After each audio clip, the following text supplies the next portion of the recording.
Are we up? Mute. Is that the right window? I don't see any comment. There we are. Okay. Ohio, Ohio. How many days have I been off? 1 day? 2 days? I don't remember. No carving. The other day, I don't even know what day it is. We did a rough attempt at making the breakdown on the design for the first boss fight sprint. And it's time to fly with this. It's not perfect. It's not, we'll still be making changes in it. But it's time to get moving forward because the young man who's doing the carving is really waiting to get going. The people who are waiting for the prints are, of course, waiting. It's time to get moving on it. So today's project is, we have the key block that he sent me the other day, which we saw. And my job today is to make the Kyogo Zuri, the color separation sheets. And what I did just in the past hour before we came online here is I prepared a bunch of blank sheets. These are, it's becoming our trademark stuff. These are sheets with the thin gumpy paper laid onto a thickish, stable construction paper. I've got 16 of them, I think. 15? I forget. 16. I can't remember. 15 prepared. The first step I'm going to be doing today is actually just printing these, just going through printing one by one by one. It doesn't matter at all about what we're doing for the color separations. Just prepare 15 blank sheets. Then let them settle a bit while I have a cup of coffee or something, and then we'll start doing the actual coloring of the separations. Highlighting time, is that what you're calling it? Okay.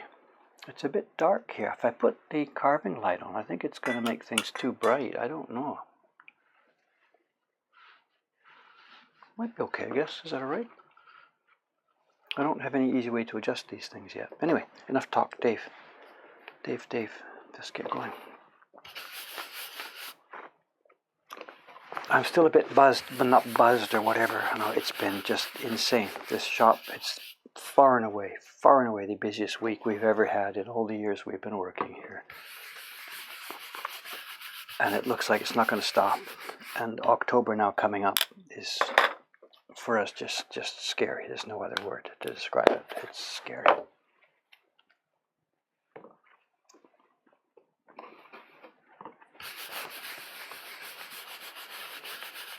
Getting it moist here, just getting it moistened up a little bit.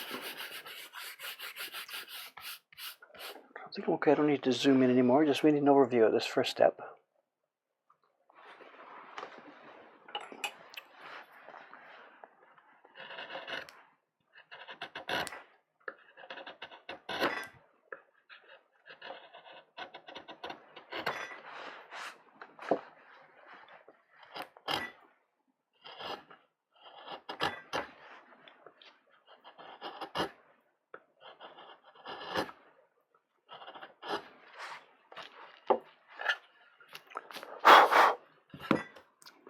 The edge is sharp here, the edge of the wood, and it damages the tool. So we're going to knock off the sharpest edge here behind the registration mark.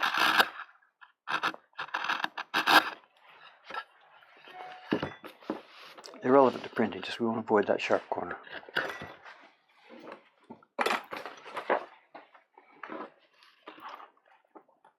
Okay, I've got my sheets in the stack here, they're all face down. Let's do this. Make a mess of my shirt, perhaps. Who knows? Let's see.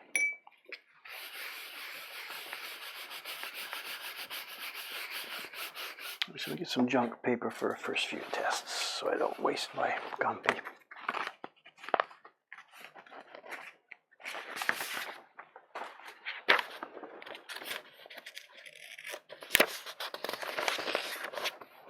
Hello again. How many days was I off, you know? What is today? Today is Sunday for me here.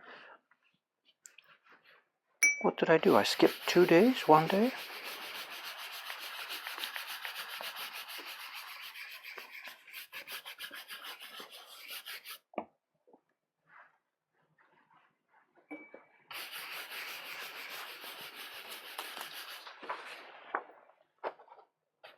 just one there. So.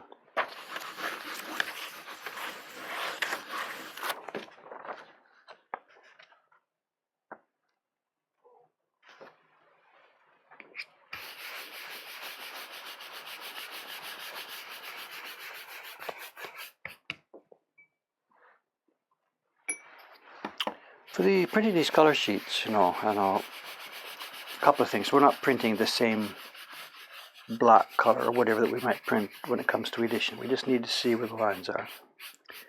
And we also want to keep it a bit on the dry side. If we print with too much water here, then that would go into the separation sheets and, it tends to expand them and stuff. And we want to absolutely avoid any kind of expansion or trouble, whatever.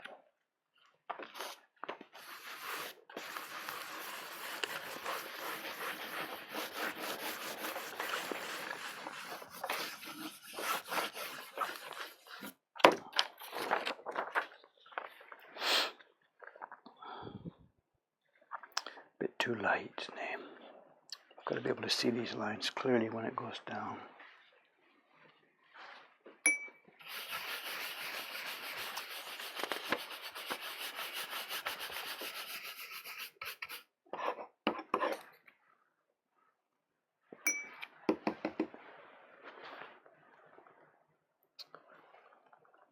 Yeah, it's junk paper right now. Just got to get the block warmed up. This is totally junk paper. Don't panic.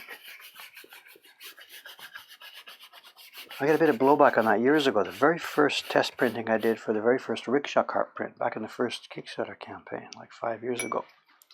I did a piece of junk paper for the very first test. I put the splash the pigment onto the block and then junk paper.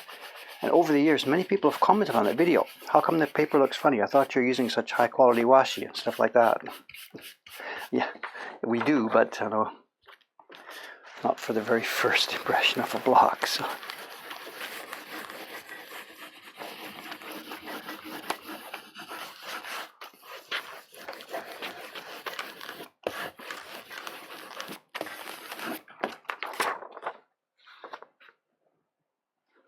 Tell you what, let me go and get some sumi. This is a bit light. It's a bit too gray. I need to blacken it up. So excuse me just a minute while I go and grab some more pigment. Back in a moment.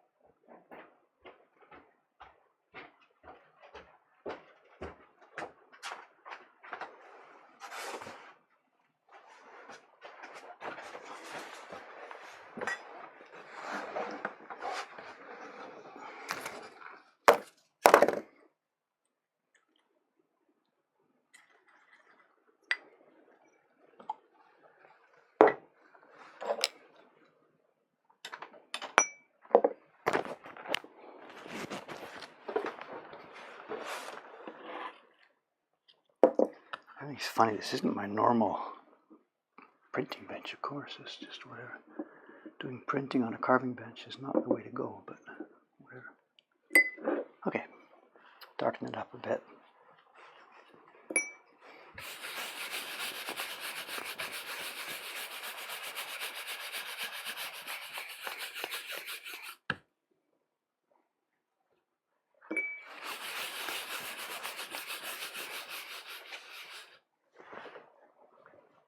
Test paper.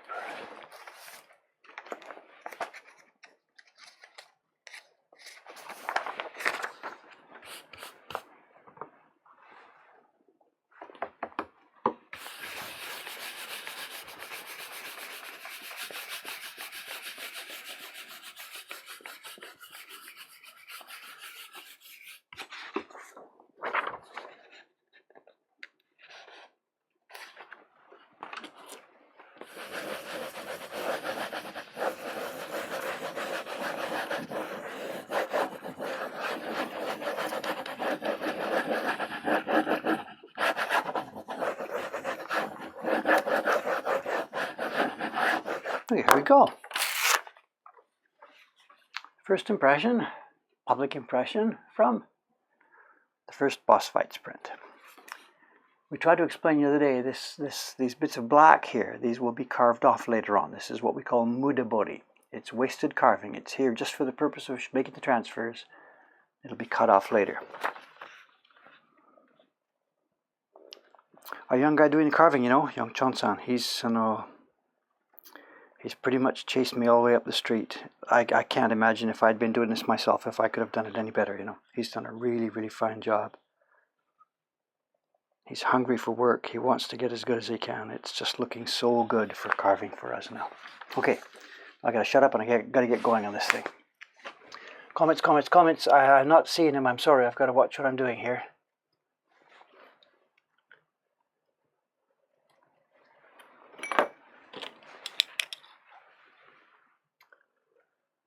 Questions, comments. The pigments we will be using for the print, when we get to the print, it'll be it's all mineral pigments. In Japanese, it's called iwa enogu. Iwa meaning stone, mineral pigments for the most part. What you're seeing today is it's just carbon black. It's just an calligraphy ink. And here we go, my stack of 15 sheets. And I got to be careful, because as I mentioned the other day, this is the most critical part of the job. If I screw this up, if I get this crooked, if I twist these sheets, if I distort them, if I let them get enlarged or shrunk, then the color blocks won't match and we will be hosed.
Okay, no paste on these blocks.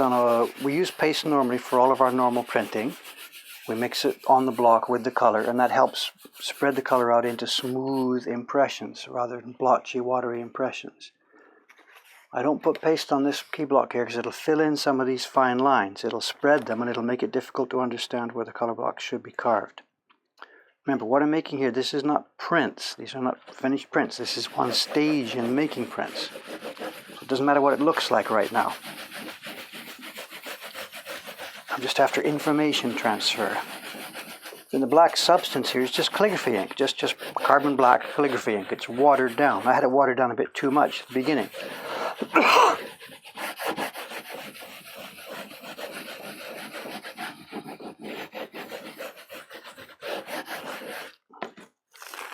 Again, these are not finished prints. These will be cut up and torn up. This is the prints for making color separations.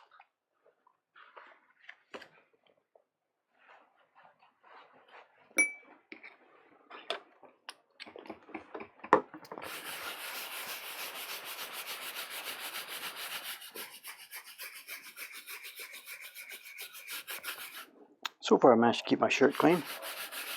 If I had any brains, I'd wear an apron. I guess the girls are always pushing me to do that, but I just, whatever, I don't like that sort of stuff, so.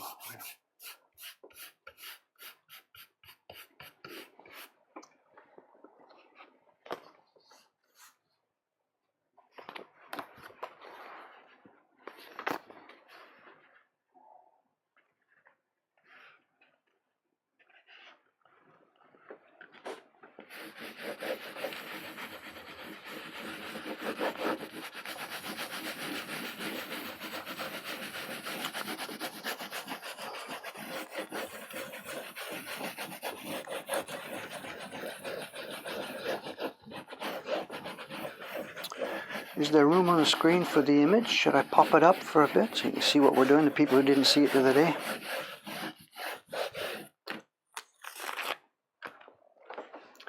Let me see if I can find the image. It should be right here, handy at hand. Hang on a sec, you don't need to see my face here. Here it is. Here we are. This is the Photoshop version of the finished print.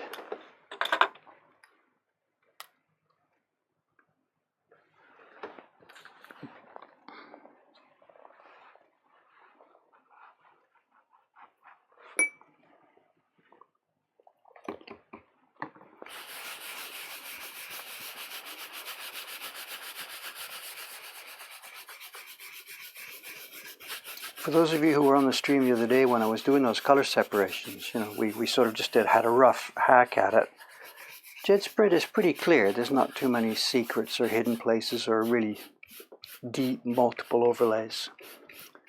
Later that day I sat there looking at it and went over it, and it seems pretty much the first pass through we had there on camera is, I think, pretty much what we're going to do.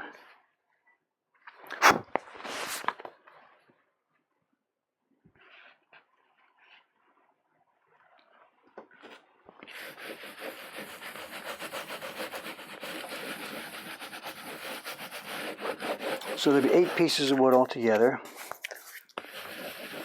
both sides carved. One is the key block, the one I'm doing right now. So there'll be 15 of these color separation sheets, and 2 of them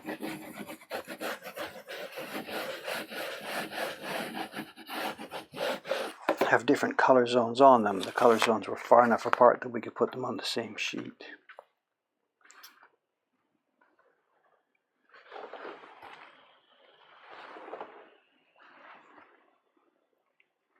I think I'm going to have to fool around with some of the carving. He's carved a little bump on the guy's chin, which I think for Jet it was just a blob in his brush strokes, but our young carver here has just reproduced it exactly. That's Not sure how to handle that, without getting into a long story here. In the old days, of course, artists are drawing on a sheet of paper. It gets, cleaned up, whatever, arranged and cleaned up and then sent to the carver. So what the carver is carving is actually a sheet of paper that was drawn by brush by either the artist or his assistants or whatever. So it's real brush strokes being cut into a woodblock. That's your original print, whatever, the Great Wave or something, just for an example. So artist's work pasted on the block, translated by a cutter into woodblock form. He cuts basically what he sees, but still, it's a knife, not a brush, so it comes out, a bit different. You move along now through the years, and down you get to the 20th century, and there's no original work being produced, it's all reproductions. So what the carvers in the 20th century, me included for the first bunch of my work here, are all doing is we're not carving people's brushstrokes. We're carving copies of people's brushstrokes. See what I mean? The old prints became the master copy for the new prints. So nearly all the carvers here only have experience doing that, making prints from carved originals. And me, I'm really lucky here in that for most of the work here, for me now for the past 5 years and so, I'm not carving reproductions, I'm carving originals. So it's Jed's brush strokes that go onto my block and that I carve. This is a plus minus. It's a good thing in that they're beautiful strokes and it's fun to carve and everything else. The bad thing is that Jed's not perfect. You get things like a brush stroke will come down and the brush would maybe leave a little blob of ink or something, and away it goes. And if we turn our brains off and just cut what we see, we'll cut that blob of ink. And that's what that young carver has done for me. There's in this hero's chin, I don't know if I can see it. The chin doesn't come around in a smooth chin line. There's a bit of a blob, not a blob, it's where Jed's brush just paused a second, whatever. And if it had been me carving this, I would have carved a smooth, clean chin there. But, the young boy who's done this for me, who is, working and training for me, he's carved that blob. Because he doesn't know, he doesn't understand, he doesn't have so much experience yet on this. So I'm going to have to go through this thing here and there.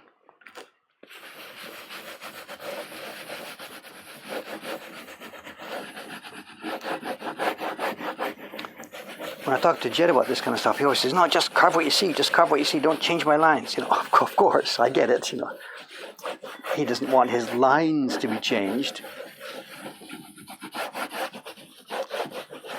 But the thing we're making are prints. They're not original paintings, they're prints. And they've got to be, to a certain extent, clean.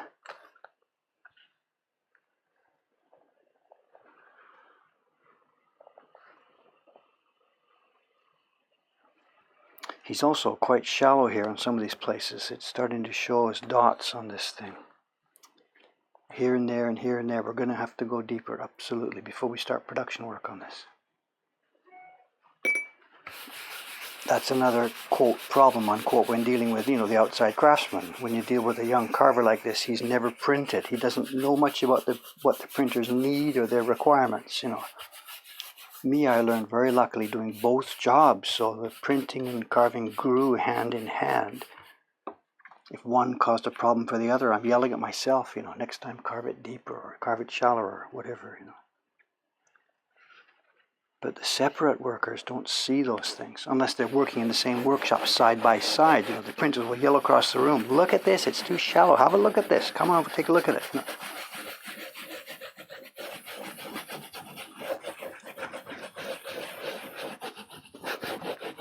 That's why I really wanted our carvers to work here, but it hasn't been something that's been possible to do.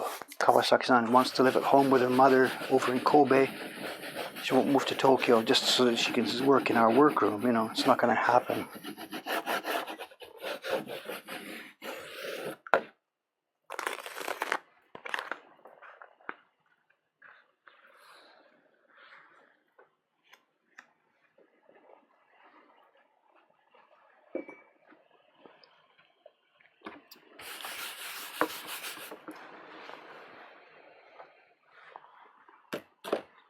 I shouldn't get distracted here, whatever.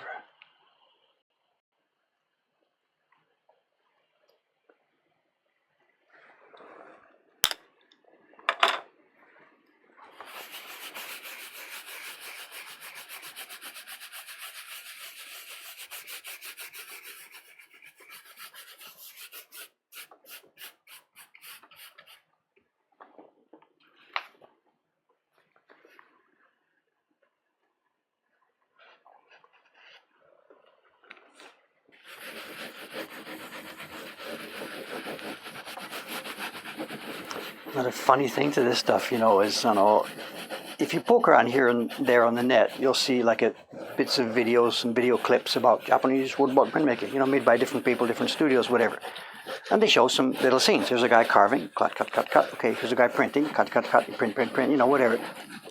The videos, mine included for the most part, you know, show the fundamental parts of the job. There's the cutting knife in the block, or, you know, there's the paper coming off after printing, whatever. This collection of streams that we've got now, when I clip highlights from these bit by bit by bit, it's quite possible, you know, this is kind of like the first ever documentation of these in-between stages and stuff. And in all the years of prints being made, who would ever think of showing people or telling people this kind of this part of the job, you know? So I get it. People keep telling me this. You know, what we're doing here is quite a really important documentation of this, and I guess so. You know, so.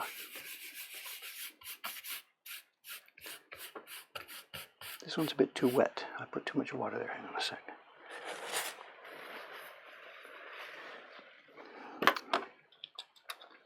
Could you make the image, what does it say? Could you make the image a bit smaller? We can't see you. Do you need to see me on top of my head while I'm doing this? Whoops.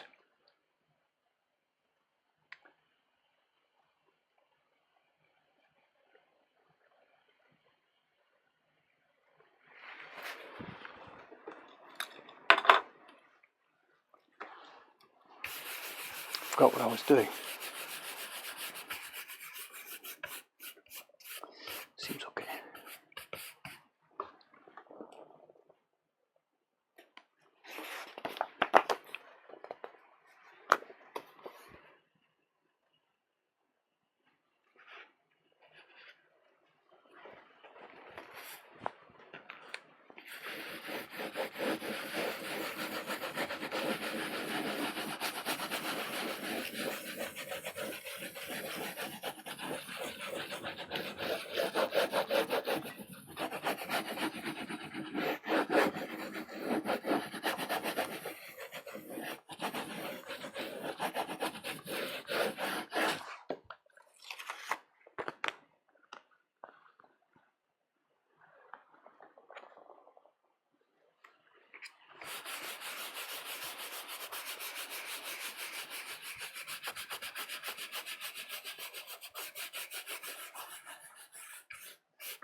A few left, don't know. Was anybody counting? I don't know.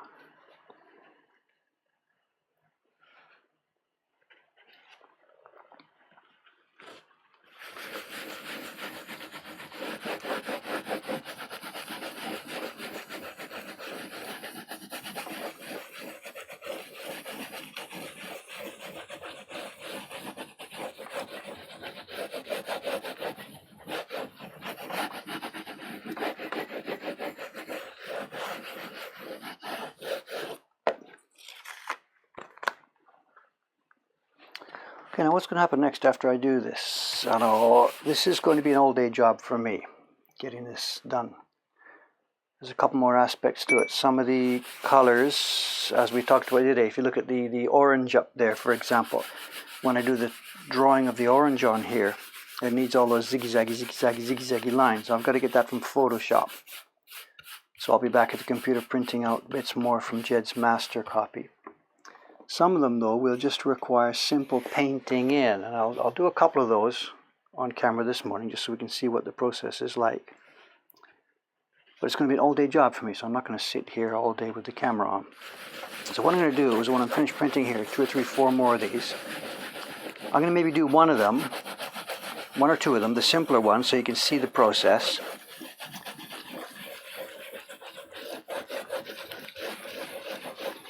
Just a sec here.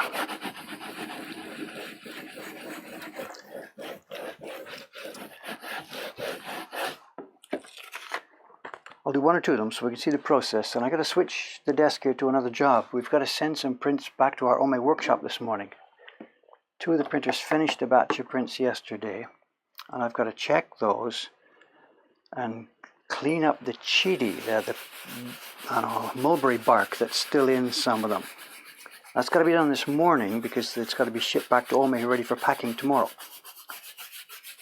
So we have time for this, right? What is it now? 8:30. No problem. We have lots and lots and lots of time. So let me finish this job now. Take one or two of them, show you what I'm going to do with them as samples, and then clean up the bench here and switch to the other job, picking out the mulberry bark. So.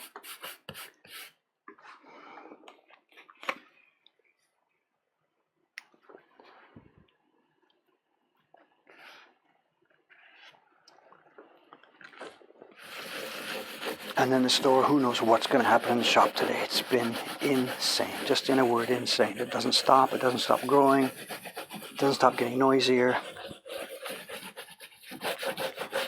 The last 7 days have been the biggest, revenue and visitors that we've ever had in 3 years. And the next month is going to be much, much bigger. October is the top season.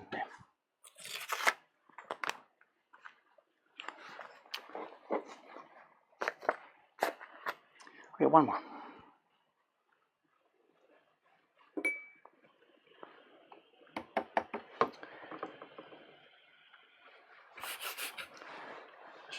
Whatever. Or move to the other side, covering the lamp. Whatever. I don't know what.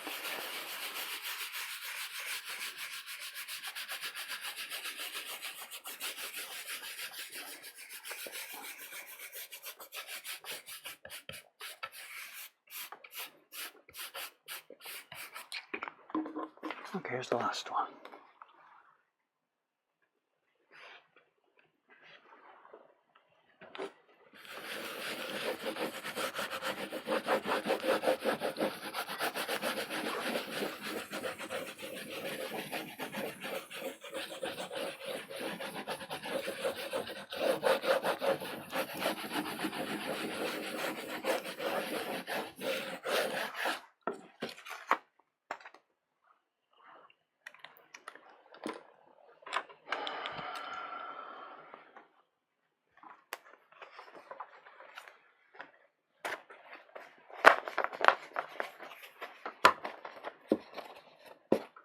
Okay, let me get rid of stuff we don't need anymore.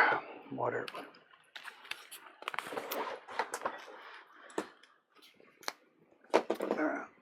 Get these out of the way.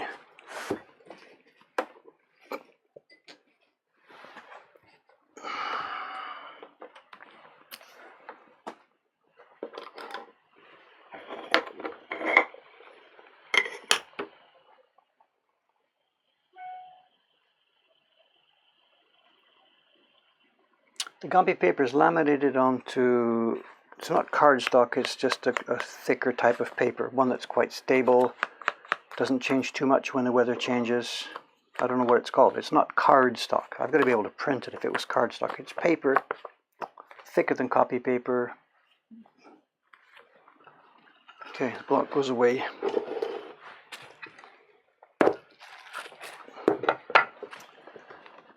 Okay, now.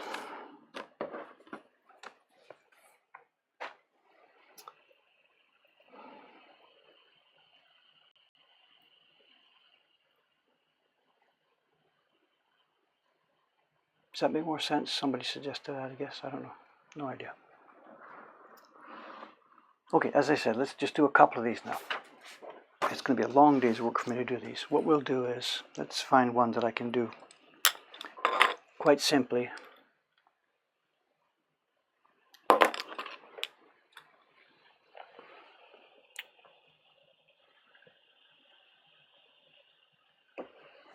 What did we say we were going to do? The skin area, the sand, the brown, the deep blue.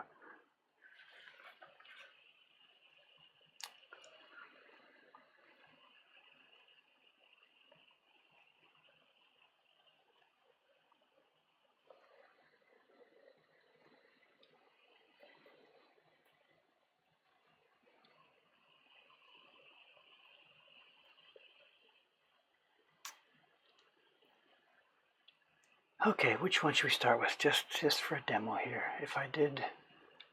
Okay, whatever. Just let me do his skin tone as a basic skin. It'll be enough to show you the concept of what's going on.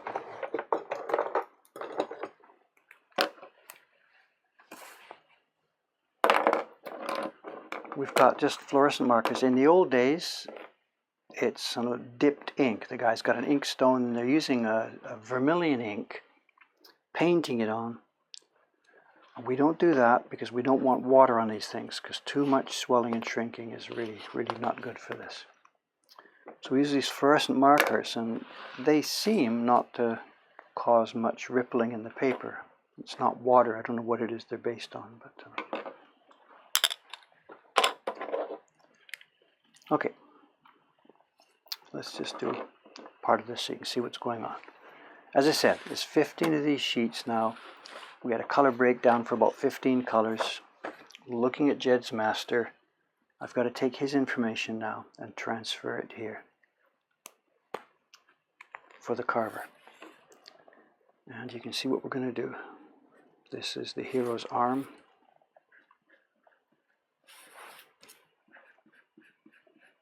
Look at me, I'm coloring. Cool way to make a living, right? Everything I do pretty much is all the same as I did when I was in kindergarten.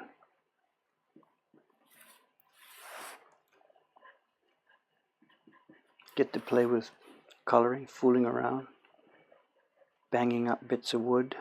I don't think I did any carving in kindergarten, but whatever, you get the point. That's his thumb. Now this is tricky. I don't have a large image here. I think that's finger. Let me switch to the small side here.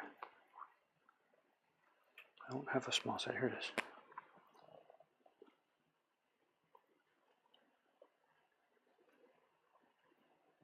That's thumb. I see what it is. Okay. Jed's.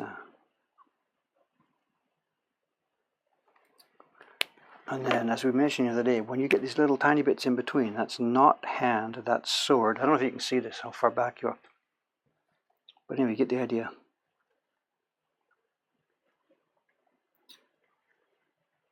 When Chon-san's carving, he knows to include yellow zones and exclude red zones.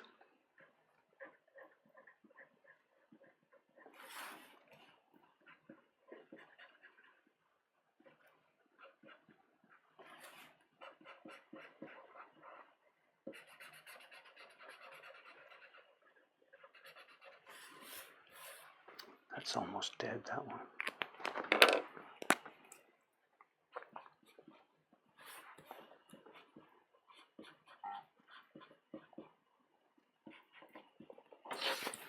Arms. This is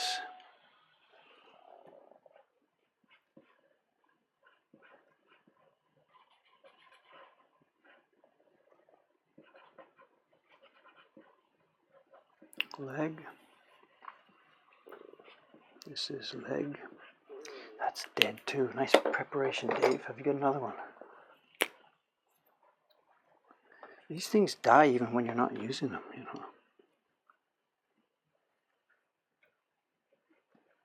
That's better.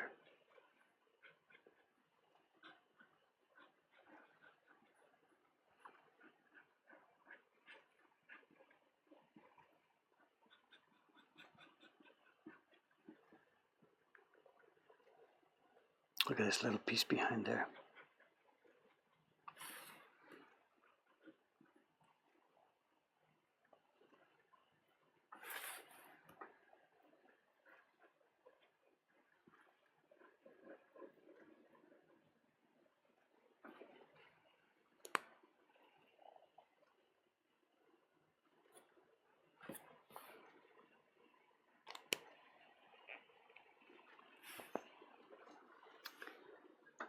Now, a face is tough because we never know where to take the skin tone under the hair. What's the ratio here?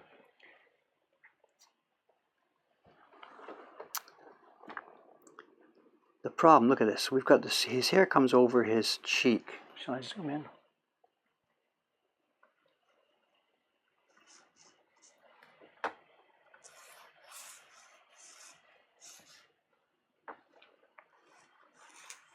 Find it, Dave, find it. Here we are.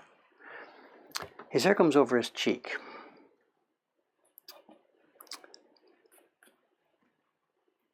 And here, look at this, the top of his forehead. There's going to be skin under there and then hair on top of it. Now if we try to separate them like this, cut the skin here, and then, you know, if I tried skin here, there's no way it's going to work because we just can't get them lined up. So what I want to do is I want to run the skin underneath all the hair so that I can forget about it. When I cut the hair, I know that it's going to overlay the skin. But that's okay for here, for the cheek, for the top of the head. But we've got some hair that flies out at the side that's not over the skin.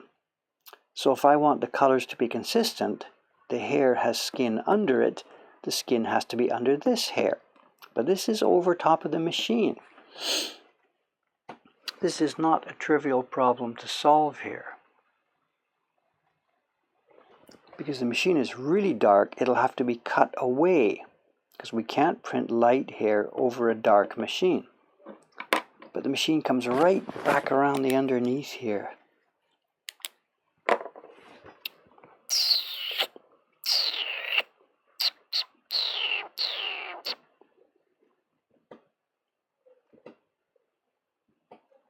Look at this, he's even cut lines like this, the hairs as lines.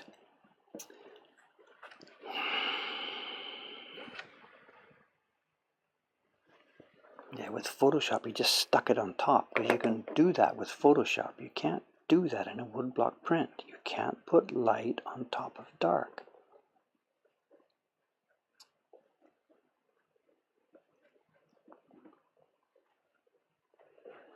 The ear, for example, I've got to put the skin under this hair. There's no way around it.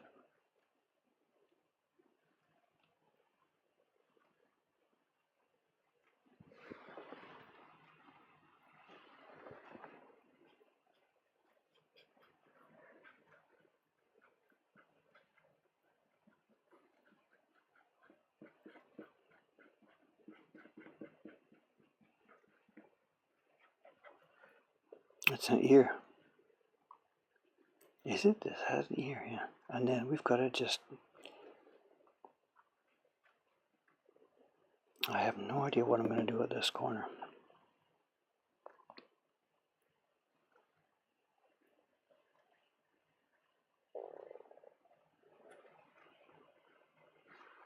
I don't know.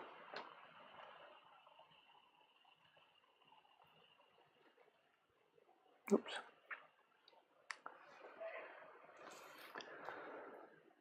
Alright, have I missed any parts? There's his right arm, his left arm, all the fingers, his left leg, his left heel, foot, toes. Right leg, we don't see any foot or toes. His face is there. I think the instruction said leave out the eyeballs. Yes. Yeah, it's quite like how this would have happened in the old days. They didn't do stuff like this. I don't remember, there was nothing that was done this realistic. All the people were sort of very cartoonish, you know, drawn with these funny lines. There was very little overlapping.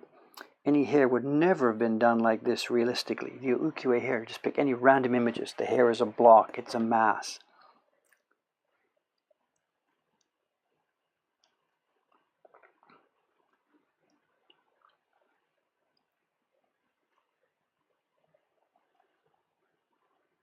Anyway, there it is. Okay. All right. Oh, I got to get those prints checked. Is there another one I can do that's a simple one that might show?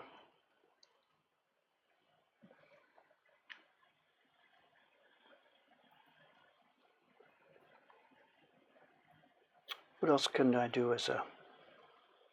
Okay, let's take part of another one. Let's take the one that's going to be his blue tunic.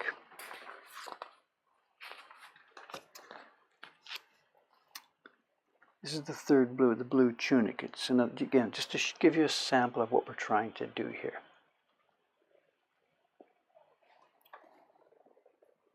This one hopefully will be more straightforward.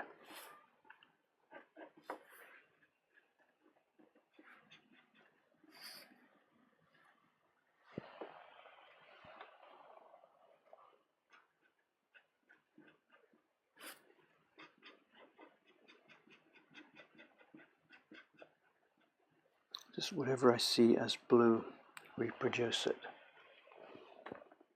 Comes down to here. This is not blue, I think. Nothing like giving myself a nice large. Enlargement to follow from.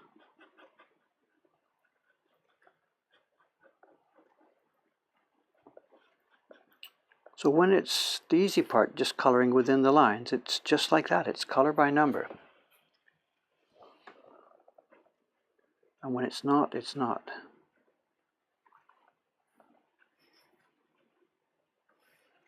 Here, what's next? Under here.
Is that all?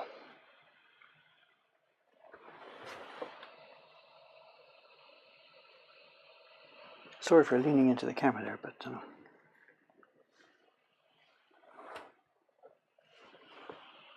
but look at that. Doing this one makes me realize I forgot something on the skin tone. Look at this.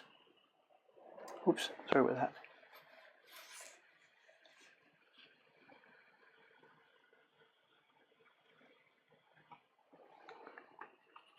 Doing this blue tunic around here, look at this triangle. What's that? Turns out it's skin tone. Back here on the skin, I didn't do it. As you saw last week when I did this with the Kyosai print, it's check, check, double check, triple check. So many ways to go wrong. In a print that's this complicated, there's so many possible places to leave it out and to screw it up. Okay, let's switch jobs here. This is, as I said, this is going to be an all-day process. If the shop's busy today, there's no way I'll get it finished. I'll be working on it tonight, tomorrow, who knows. Then once they're done and double-checked and triple-checked, they're going to get pasted on wood. And whatever, maybe that'll happen tomorrow morning in the stream here, if that's the way the timing works out. But for now, let's just leave it there so you can understand the kind of process that's going on. These are color separation sheets for one of the Ukiyo-e Heroes prints. First measured and calculated, then printed, then drawn and separated, hontoni zone by zone. Also, what we talked about the other day, which we haven't talked about today, is these will overlay. There's going to be one of these, for example, for the brown robot body. This skin tone will probably also go under the brown robot body. I haven't actually decided that yet. Okay, let me clean up a little bit here and move along to that other job that's got to be done before 10 o'clock. And for that job, I need my scope.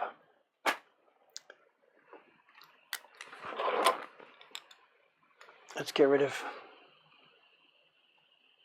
Mr. Guardian. Zoom back out just for a minute while I get things organized. We have here a deck of prints. These are from, actually there's some good news about this. This is one of our, what we call the gift prints, or in the shop here we call them the Hunger Club prints, because we're trying to build a whole library of them with the thought that people, will sort of collect them on their own. And this is one of the first jobs that's come back to us from young Kanai-san, who came to us 2 years ago, got pregnant, left to have a baby. She had her baby last August. It's a year old now, and she isn't coming here to the workshop. She's working at home. She's built herself a little workbench, and she's asked us if we can send some small little jobs that don't need much power, that don't need much time. And here we are. So one of our mothers has now come back to being productive for us. She was doing heroes prints, large work. That's out of the question, she says. But here we are, back in business. This is Mokuhankan's, what am I going to call it? Mokuhankan's Mother's Club. Coming back to life. So that's 2 years it's taken her to be able to get here. But whatever, I'm happy, I'm happy, I'm happy. How long it's going to take Ayumi-san, if it's going to happen, if ever, I don't know, whatever. Now, my job, okay, what am I going to do? Most of her prints here are fine, don't need me to do anything. But, actually now that I've said this to you, I probably can't find one here tonight, just a moment. There are many of them, here we are. Just at random here. Can I find it, show it? There are many of them. Is this going to show? See? The paper there on my own camera. I can't see both. I can't see the camera myself. There's bark. There it is. It's bark in there. Now, for giant, super expensive, wonderful ukiyo-e prints, you take each sheet before you start printing and you check for bark. Because it's no good spending a week working on a beautiful ukiyo-e print and finding that there's a bark spot in the middle of her eye or something. But for our normal small work, we just run it, bang, bang, bang, run it. And then it's my job, when we get to this stage, to put my surgeon's hat on. Let me get this zoomed in. I'm going to have to move the camera on. Hang on a sec.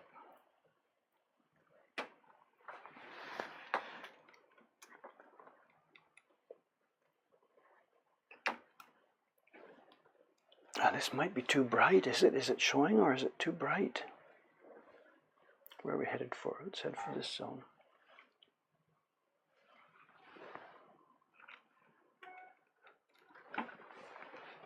Is it going to hold its focus?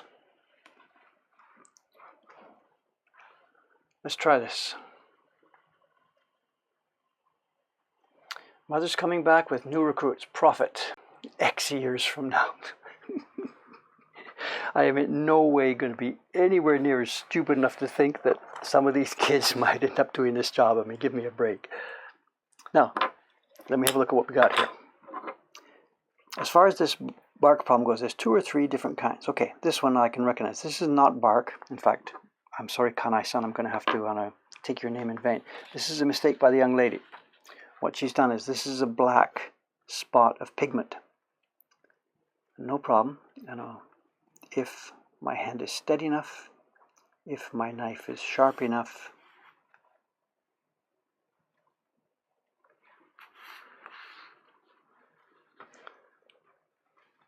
I've got no idea if it is a video catching this or whatever.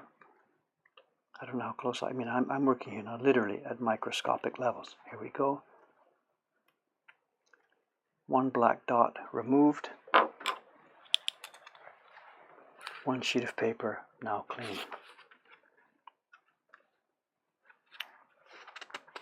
It's my job now just to go through this stack.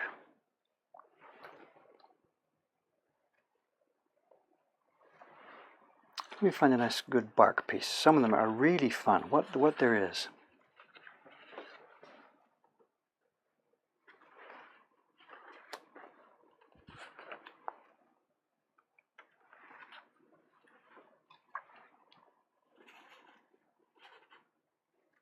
Okay, there's a bark piece. This is just on the surface. This will come off easily. What we get sometimes, I hope I can find one for you here in this morning's stack, is when they're making the paper, the guy's dipping and rocking and dipping and rocking and dipping and rocking. And it quite often happens that there's a bit of bark that gets picked up during the middle of that process. He dips, rocks, and dips, and there was a piece of bark in that one, and he dips and rocks and dips and rocks. So the bark gets, the little bark scrap gets trapped inside the paper. So what we have to do, and let me hang on to it, I see if I can find one.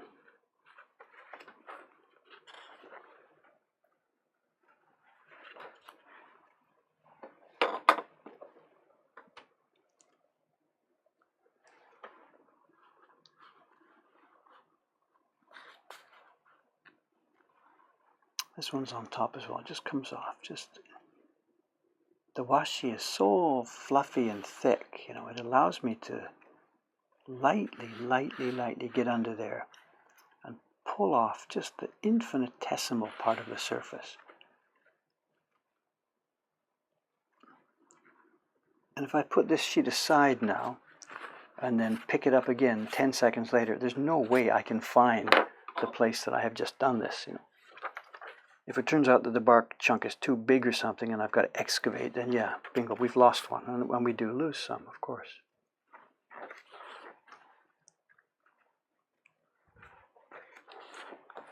I wonder if here's a piece.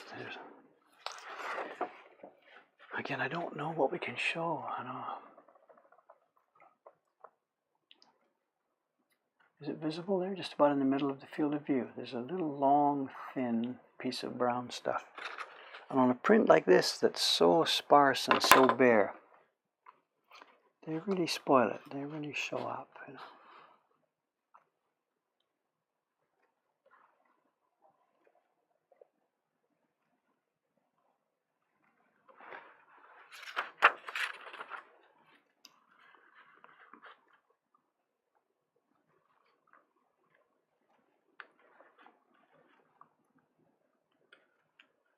Got it.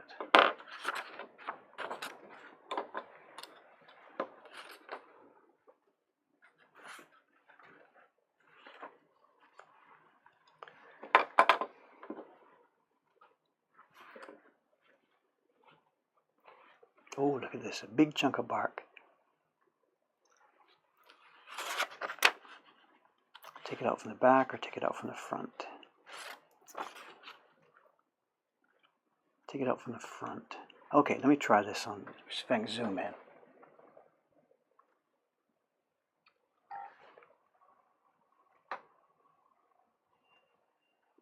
You see it there right beside my finger? What we're going to try with this one, try my focus. There we are. I'm going to try and open it up. There's washi below the bark and there's washi on top of the bark. Let me just try incising here.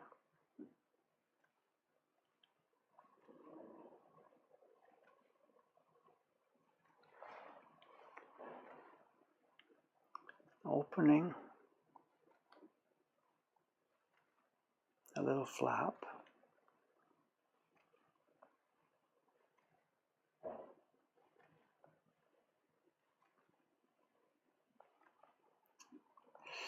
No, it's open to come off with the flap now.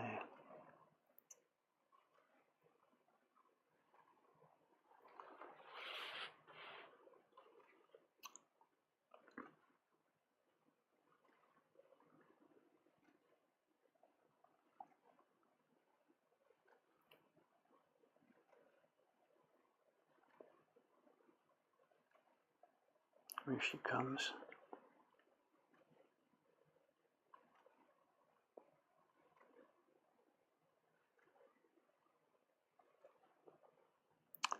No, difficult one. Too bad for my first demonstration of this, no way. You win some. You open it up and there's a little black dot. It pops out, you close the flap and you're back to normal. This one just dissolved. But let's get it out of there. Then, the tiniest bit of paste, the same kind of paste that she used when she was printing.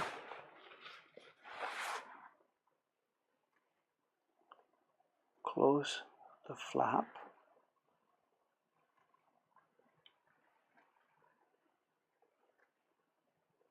Oh, we got it actually, we did it. And the dot is gone.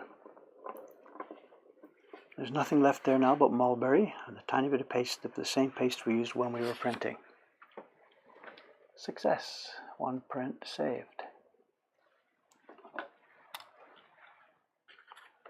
I don't know if you can see, there was a dot and now there isn't. There's nothing else to see. And let's see if we can find something that has a bit more of a clear example.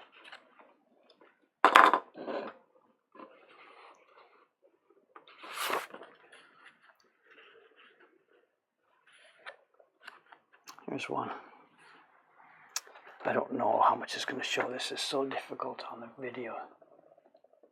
It's not going to focus. Can you see it? There's nothing.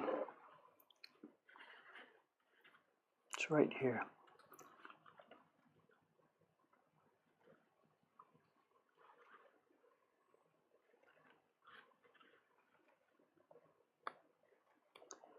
It kind of gets to be a limit how much you can fool around with this, you know. For the great wave prints, which sell for well over $100, I can spend, 15-20 minutes getting the bark scraps out. But for a print like this is going to be, a $30 print. We've already paid the printer, the paper maker. Here we go, look at this, that black junk underneath it. This one's a stone, it's a little stone.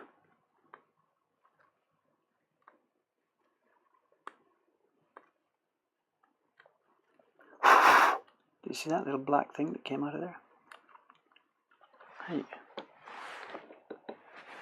Tiny dab of paste.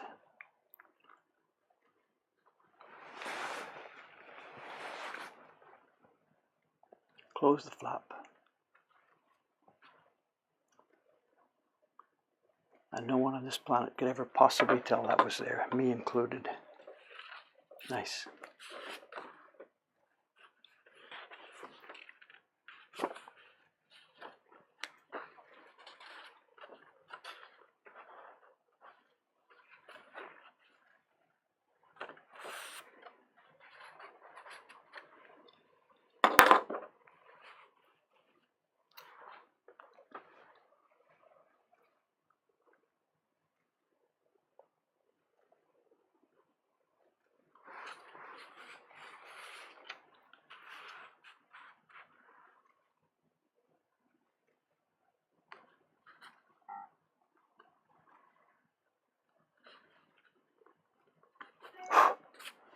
That was an easy one.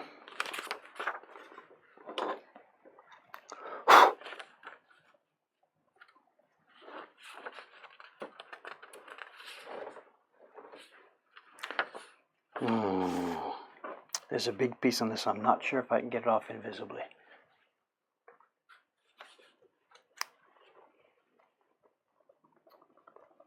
See that stuff there? It's a line. It's not a little dot of bark. It's a long and thin scrap of bark. Should I leave it? There's the print. If I leave it, people are going to focus on the print. They're going to see the print. But on their desk, after ages and ages and ages, are they going to see this? I'm going to have a go at taking it out. It's an open question all the time. How much to leave, how much to try. For me, this sticks right in my eye. Maybe you wouldn't notice it. I don't know. We never know, what to say about this stuff. I'm not sure if I can get this out invisibly.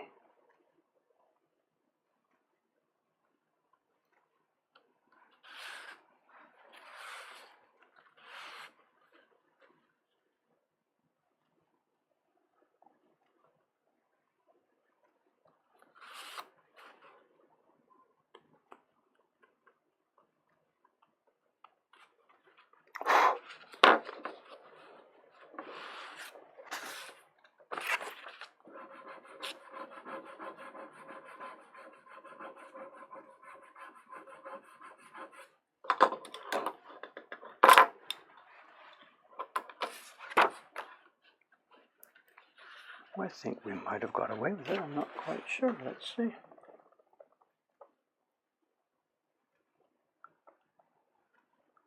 We've sort of replaced a brown streak with a tiny white streak, which I think, let's see, whatever. See if it passes the next level of inspection of the next person in line here. Sorry this isn't very exciting this morning, but it's got to be done. These have got to be passed and checked. The next step, the lady who does our packing, Yasui-san, she'll be mounting these on boards and putting them inside the packaging. And that's the point where they're closed up and we can't see them anymore. So she's the last step in line. And she's become much more strict than me. She's not a printmaker. She doesn't know how to repair prints. She doesn't know anything about printmaking. She's, like a consumer. And because over the past X number of years, every now and then, we get a claim from somebody. We did when we did that Kickstarter project. Remember the Great Wave? There was one person sent me quite a vigorous, vivid, angry email because he'd been upset with his print. And I talked to him and this and that. But she took it almost personally because she's the last checker. So when a customer complains about something like this, or when there's a claim, rare as they are, she takes it like personally, as though I was going to dress her down. Why didn't you catch it? And you're supposed to save my ass and blah, blah. And I never say anything like this to her, of course. But she feels it. So because of that, she has become super strict. And there's stuff that the printer passes with the first check. It comes to me. I pass it for my check. It goes to her. And she's like, what are you doing? I'm supposed to send this out? And this is good news. It's not something bad. It's good news. But sometimes, like, we at this end of it sort of think it's okay. And we as printers, have thought something was okay. But she's got that other viewpoint, the consumer's viewpoint. I don't know if I can get this out without damaging the fibers.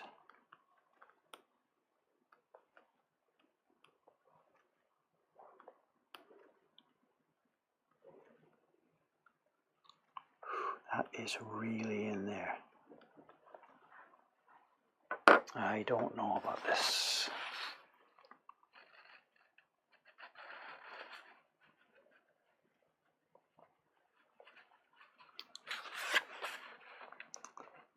I don't think I can get that out. I think I am just going to close this one up and go home here, I think. I don't think I can do this. Risk is too large. Let's just close this back up.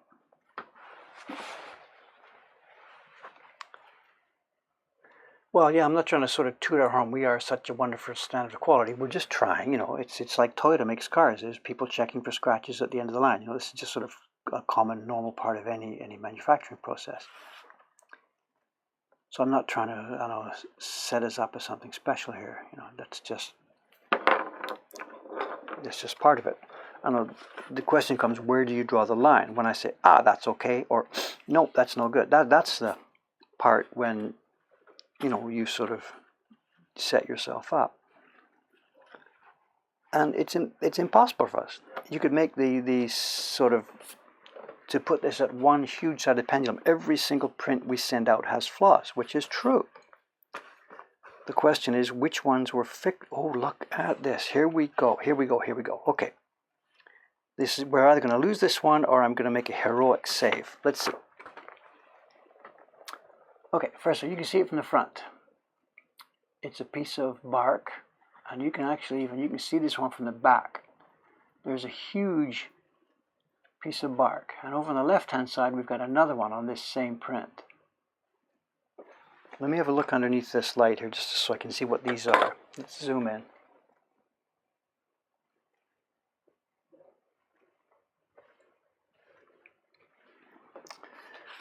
Let me have a look. Let's cover this up so we don't get it. This is bark. It's deep in there and it's showing darker on the back than on the front. It's really thick, so there's not much actual washi fiber left. I'm going to leave the front alone. I'm going to go in from the back. Can I zoom in closer without losing focus?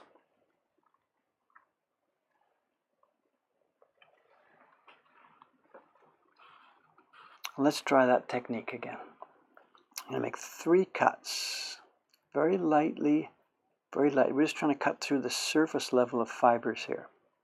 A 3rd cut. The paper grain is this way. And we're going to try and open a door here. Oh, look at this. We have success. Here we are. Can I get this on camera? Hang on a sec. Dave. Okay, just give me a minute while I try and find things here. Where am I? Just a moment. Let me locate myself here. Here we go. Okay, is that visible? I've opened a flap to expose the actual dark bark bit. And it's already crumbling.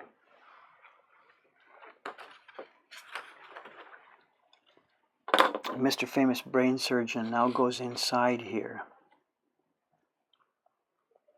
Look at this. It's bark and more bark.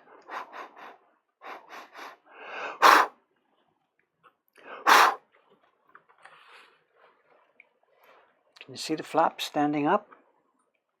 Let me wiggle it. You can see it. It's an actual flap of washi.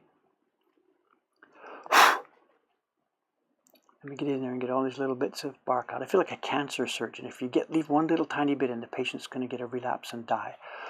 You've got to get all of it here. Sorry about that. Okay, I think that's it. Tiny dab of glue. This isn't some grotesque glue. This is the same paste we use when we were printing. So this paper is already impregnated with it, front to back. Close the flap. Right. Now, if I show you the thing again, it's going to show because we've got wet paper here. Because that paste is wet, you'll be able to see the place.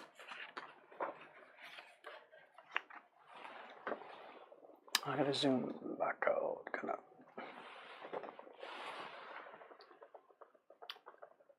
Are we focused? Not focused.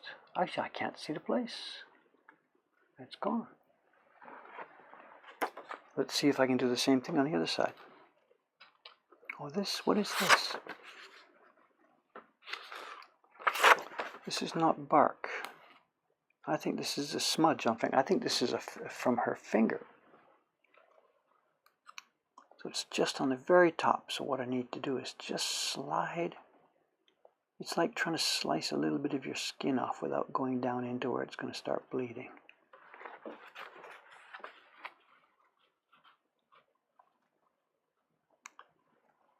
Also, if anybody's wondering, am I qualified to do surgery, you know? This is a joke, you understand. Am I qualified to do surgery? The answer is yes. When I was when I was visiting the hospital last February, when I was in Canada, my father died. You know, we took care of him for the past couple of weeks in the hospital as he died. It was actually quite a pleasant experience. He died quite peacefully and softly. And, you know, that's last February. So I'm in this hospital room day after day after day. I basically lived in the room for the past week of his life. And some of the nurses and stuff, we got quite friendly and stuff. And like at 3 o'clock in the morning shift, his infusion would like run out of stuff and start beeping. And I downloaded the manual for it. So I'd learned how to handle things and whatever. And at one point, some nurse comes in who I hadn't seen before. It was a nurse on a new shift or something. And I'm reaching up and punching the button to restart the infusion pump, you know. And she just goes apeshit. You can't touch that. What are you doing? Who are you? What are you doing in here at 3 o'clock in the morning? And in the minute or so before, one of the other nurses came along to explain to her, look, this is okay. This is the son. He knows what he's doing. It's all right. I was trying to, you know, settle this nurse down and adjust. And I tried a kind of a joke. I know it didn't work, but a kind of a joke. My name is Miss Bull. People know me as David Bull. D. Bull. That's okay. When you write it on a sheet, it's D. Bull. In fact, let's do this. Let's write this. Imagine this is a name card. This is Bull. My name is D. D. Bull. But actually, I have a middle name. It's my father's name. I was named after my father. And he is Roy. So I am actually, when I write my name card, I am Dr. Bull. At 3 o'clock in the morning, in the middle of that hospital room with me playing with the infusion pump, she didn't actually find that very funny. But there you go. So yeah, am I qualified to do this surgery?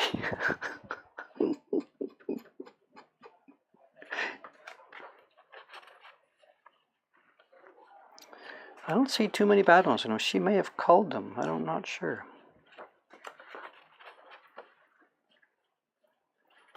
There's a visible one right there on the front.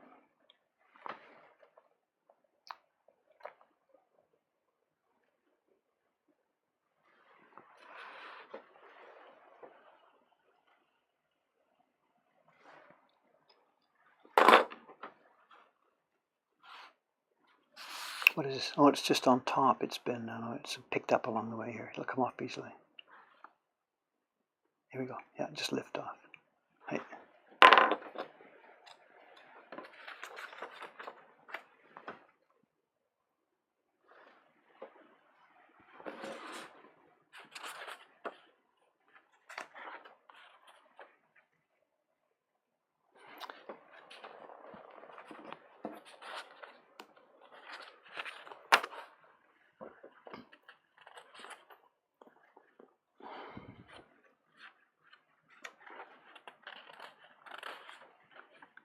She's done a nice job with this, so this, oh, look at this. There's no way. Here, soka. There's a massive paper. This is totally unrepairable. There's something grossly inside the paper. This must have been one of her first test sheets. Not all. You can probably notice it. There's a massive clump of mulberry fiber. The guy was really careless when he made paper. And she's not pretending that this is, in fact, there it is. Look, she's cut the corner. She's warned me. So she would take a look through her paper stack first to see pieces that were grossly not going to become prints and put those at the front of her run so that as she's doing testing and getting the blocks lined up and stuff like that, the prints that will obviously be spoiled because they're tests, she uses paper that is obviously no good. Here's another one. She's cut the corners showing me that this was probably going to be a reject print, and there it is. There's a large piece of chitty inside. Now she hasn't destroyed the print. She's left it thinking that maybe David can possibly fix this, and I think I can fix this one. Let's have a go. So we zoom back in. Sorry for the roller coaster today. In, out, in, out, in, out. Where am I? Let me get this focus here. I can fix this.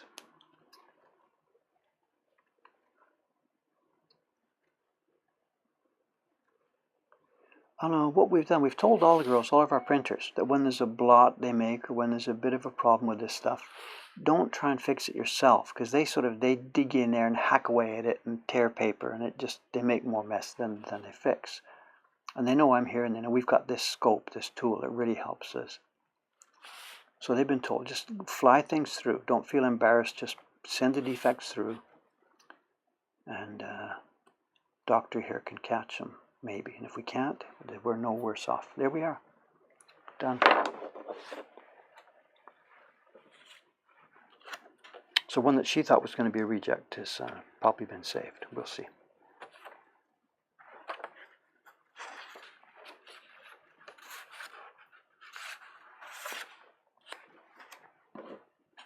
There's another very small, tiny one. This is easy.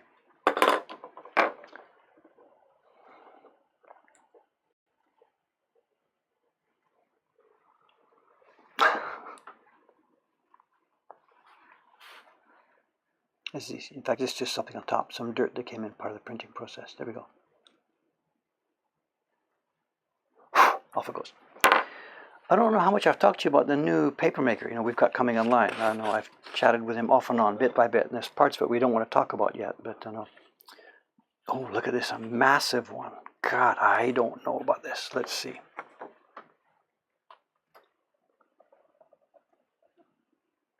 Oh, I'm in the wrong focus here. Just a minute. Wide out. Back and forth, back and forth. There's a piece of bark. You can see it from the front here. And again, you can see it from the back. And because of the nature of this print, look, just beautiful wide open space. There's no way we can send this print out with such a grotesque thing sitting there. So I'm going to cut it out again. Just decide which way. From the front, how much paper. Quite a lot of paper at the front. Not much on the back. Okay, we'll go through from the back here. Zoom in again. Sorry about the repetitive nature of this, you know, this is our job. Repetition, repetition. Check one of my prints from cut corners. Yeah, good luck. Like we're gonna let it get to you?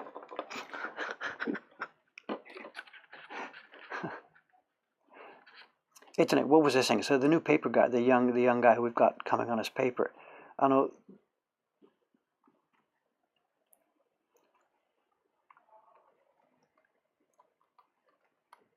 One of the things he is really most proud of, holy crap, it's that time. One of the things he's most proud of is how clean his workshop is. And I've mentioned this, it's clean like hospital clean, like school lunchroom preparation clean, you know, it's incredible. He doesn't wear like cap and gown, but the room is so beautifully clean. He's trying to minimize this, you know, that's his gig, he's trying to minimize this. Okay, can we see what we've done? I've opened a flap. Can I get to this? Oh, I gotta zoom back out. Zoom in, zoom out, zoom in, zoom out. Where am I? Sorry about the wavering around here. I've opened up a flap to expose that bit of mulberry bark that's inside there.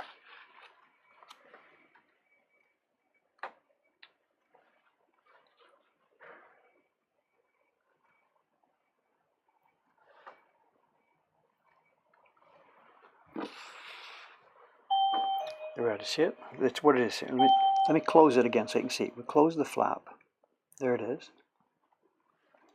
It's openable. And now I've got to get that bark out, but without tearing the paper up through the back to the front of the print. This is a bit. Oh, okay, here we go. It's coming out in scraps.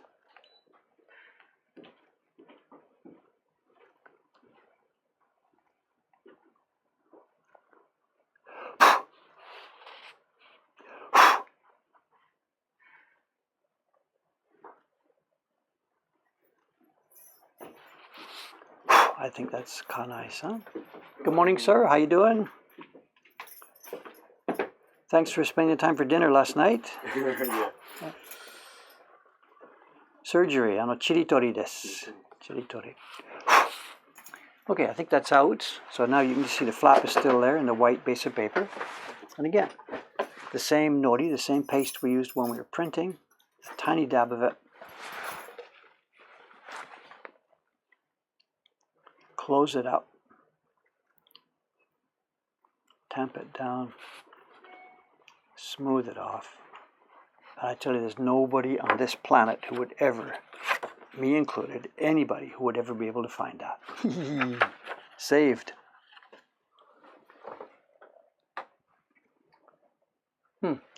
Toki-toki, save できますね。しょうがないなものもありますが、結構和紙の中にあるチリ。開けて、取って、閉まります。ちょうどこの道具。Say hello, here we are. This is Kanai-san. He's inspecting what we're doing here. Saved, saved, saved. Chiri tori. So chiri is the name for the scraps of bark, chiri. I think it's a generic word too. Chiri という言葉は、Mokuhankan以外の使い方に。チリとかそのチリ取り。小さな。ほこりそうそうそうそうそう。Yeah, it's a generic word. 一般的な言葉。そうそうそう。As I'm like, chiri, you know, bits of junk, dust, whatever. So. And tori is toru, take out. So chiri tori is this job. 金井さん、逆からおはよう金井さんが書いてありますから。かわいい。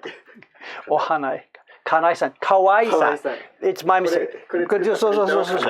金井さん, the pregnant lady, the mother. かわいい。Did I make the mistake? かわいさんの昔の名前がかわいさん。金井さんの昔の結婚する前の。そうか。I forgot that. She was かわいい. That's right. Don't confuse this even more. Okay. So I'm sure I made a mistake a minute ago, of course. The young lady who made these prints is Kanai-san. Before she got married, she was Kawai-san. This guy's name, of course, is Kawai-san. None of this is any connection to the popular Japanese word kawaii. That's different spelling. That's kawaii.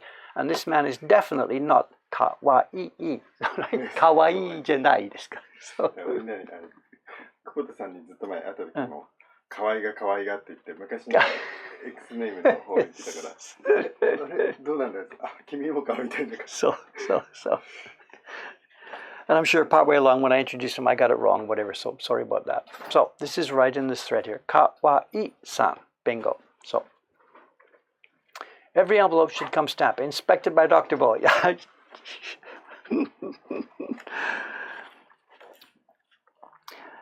Actually, they were joking about something like that the other day, at the point when, X years down the line here, tomorrow, next year, 10 years, 15 years, whatever, when they figure I won't be able to cut it as far as a printmaker goes.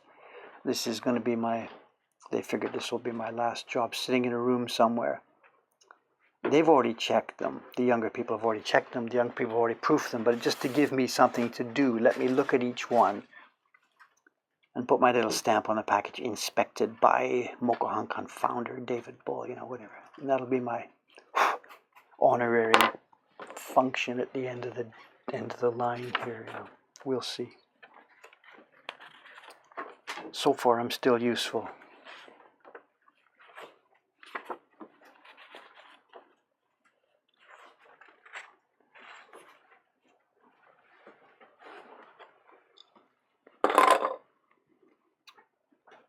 There's another one. It's a small one, but it's visible.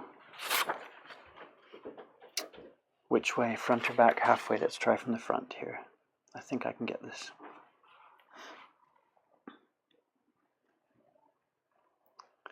I got mixed up with the papermaker conversation. The old original papermakers we're dealing with, Iwano-san, at some point they just look at this as being inevitable, unavoidable. They do what they can, of course. They're not evil people. But where they draw the line as being, we can't do any better. They've drawn it a bit of a different place where we'd like to have it drawn. And it's all the same thing. Time is money. They're all, I can't, it's not bad. It's not wrong. It's not evil. They are giving us the paper of a quality that they can. And as much as we like to say, look, we'll pay more, it doesn't matter, just make it better. There's a limit to how many hours a day they can spend on a given batch. And they're doing what they can. That young man with a new workshop, he's built it from the ground up. He's got stainless steel vats, he's got a polished floor, his roof and ceiling are all made of modern construction. Iwano-san's ceiling above their workshop, it's old wooden beams covered with dust. Trucks go down the street, the dust falls. It's no good me telling him, rip it down and build a new workshop. The guy's 80-something years old. And anyway, he's a living national treasure. He's not allowed to do that.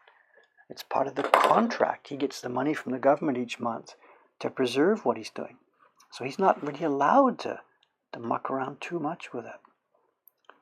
So if you hear me complaining about that guy and what's going on, please don't, take it that I think there's an evil thing going on there, He's a bit trapped in the tradition. They're working very hard.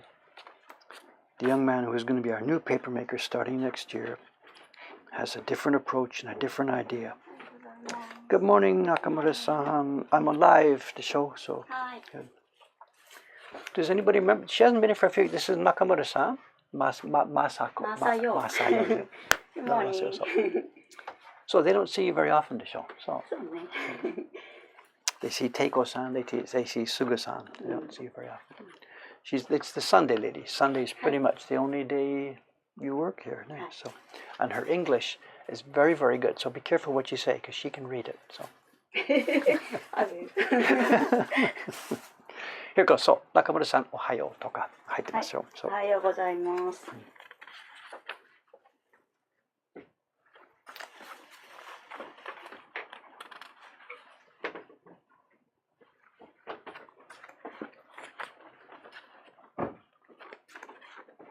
Okay, I'm near the end of my stack here, and I really have got to get through here, so get this camera off and done. What's the streaming schedule going to be? It's been really unstable the last few days, I'm sorry, and it's going to still be unstable for a couple of days more, because I've got so many jobs to do that don't stream well. It's literally bookkeeping and office work. there's a hurdle. I'm trying to get over the hurdle. If I can carve the thatch on that octopus print, which has to be done offline as I've explained to you, but if I can do that, then I can do the color separation work for the octopus print, and then the color blocks will be here. And that's another week or 2 weeks of morning streaming. So if I can get a chance to jump that hurdle and get it done. But today's jobs, I know I've got to get those color separations off. I've got to check these prints, get them to Ome. I desperately need to choose a gift print to put on our gift print page. I've got to call Kubota-san and Shimoi-kun. Whatever, no guarantees. I will try and be here tomorrow morning. I'm not quite sure what work I'll be doing. And it's possible again that I don't have anything that I'll be able to stream. So I just don't know. I'm sorry. I'll put the notice up. If I'm streaming, I'll leave the front page of the channel bare like it is. If I'm not streaming, I'll put an apology note up saying so. So just allow me to be a little bit vague about this right now for the next couple of days.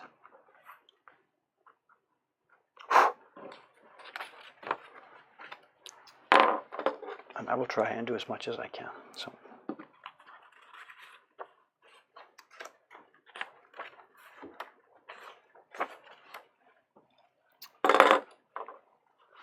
Oh, this one's an easy one.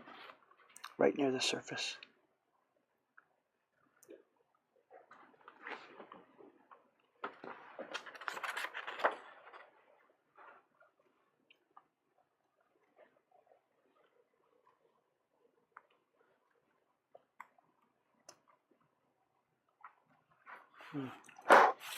Didn't need surgery here.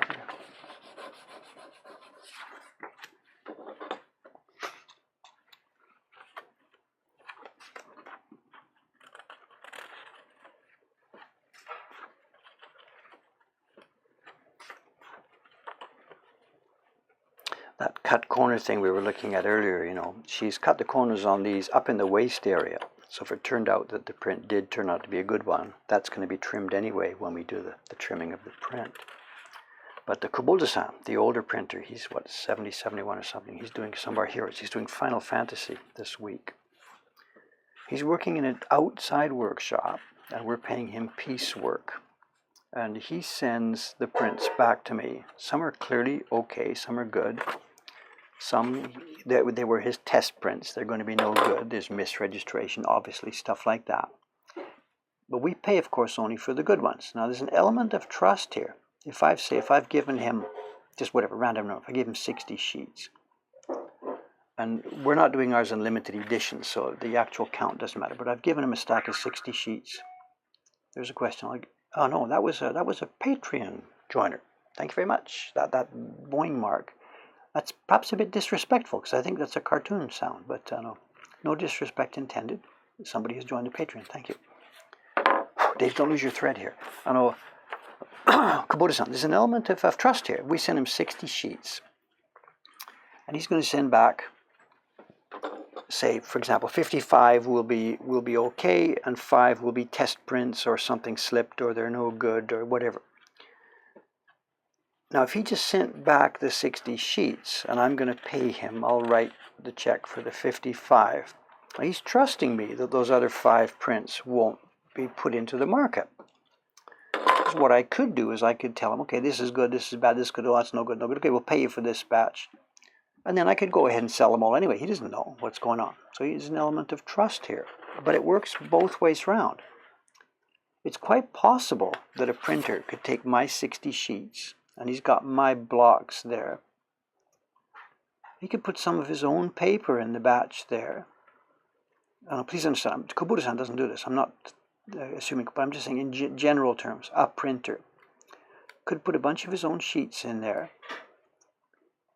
print them off at the same time he's printing my batch, send me back my prints, get my bill from it, take those prints and sell them somewhere else.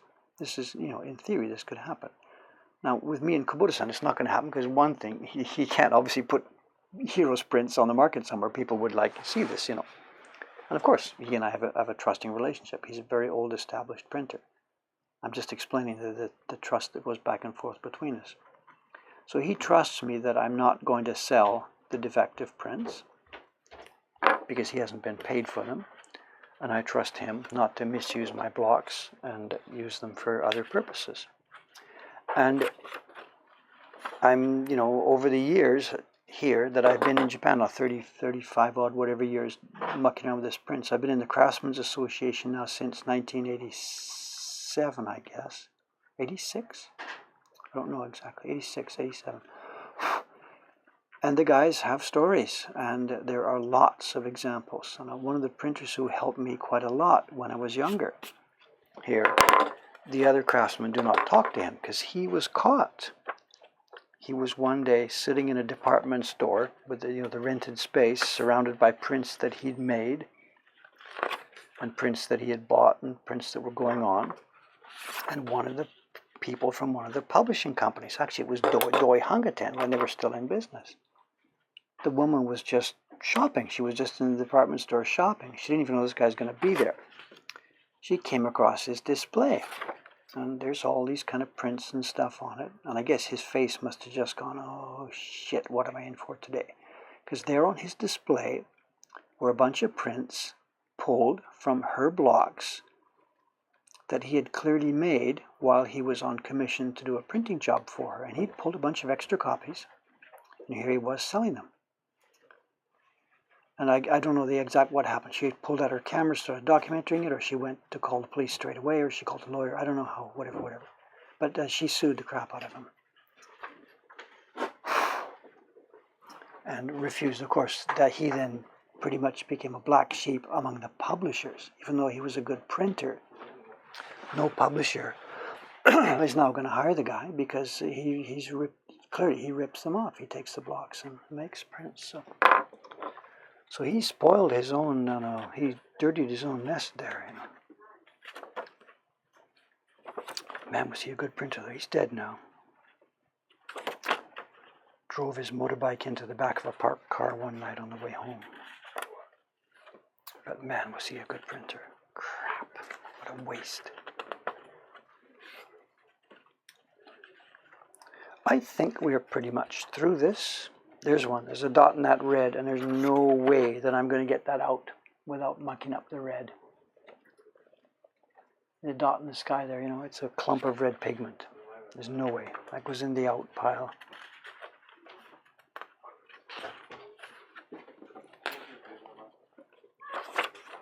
Here's one. Look at this, right at the bottom of the pile. Party registration. If you sell the defects, would you give them money later? Well, we don't. We haven't ever done that. We haven't ever done that. And actually, there's a bit of a situation growing here. We don't quite know what to do.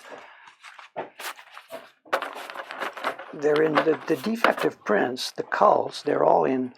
What did I just do? Oh, here it is on top. We can't sell them. We don't want to sell them. But I can see what happens if we go on year by year by year. These boxes sit in the back of my house, the back of the warehouse. At some point, I'm gone, whatever, no longer able to control this. And somebody says, look at this shit. These defects are okay. Let's fire these things out of here, So what we should do, actually, is we should take them to the shrine at the year end one day and throw them in the big shrine bonfire, just to be honest with everybody here. Okay, here's a difficult one. This is a really fat piece of chitty. It's visible from the front, it's visible from the back, and there is not a whole lot of washi left on top of it or below it.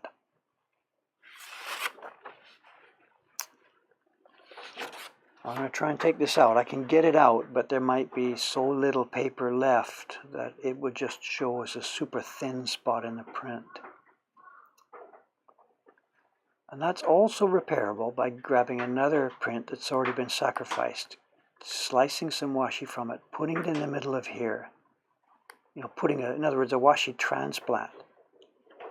But this is a $30 print, and for me to spend an hour on it, I just can't do that, especially when it might not work out anyway. So a very expensive print that we could gamble the time on it, okay. But on this one, no. So let's take this where we can get it. Let's get the chitty out.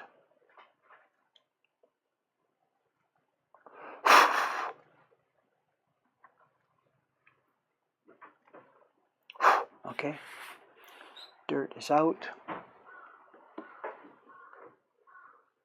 Tad of glue. Close the flap.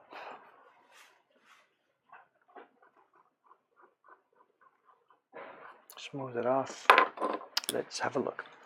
It shows right now, because it's wet, that's going to be too thin. It's going to be too thin.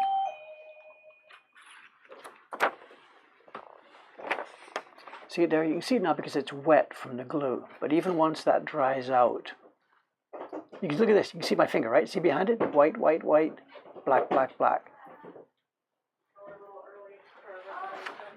That's going to be a no-go. Goes in the no pile. Can't be helped. It could be fixed if I had, you know, like an hour or something for it. It's not going to work. Okay, there we go. That's all we have. Oops. That's all we have time for this morning. What's happening next this evening? Will I be here? Tomorrow morning, will I be here? I don't know. I'll post about it. I'll try and find jobs that I can carve for you. From a few days from now, the color block carving for the octopus will be happening, and I'll be here day by day by day by day by day. That's all for now. I'll let you know where we're going. Thanks for watching. I'll have a very interesting read of the stream here to see if there's of the chat here, see what you guys have been talking about. For me right now, I've got to get it to work out there. Thank you very much. Talk to you next time.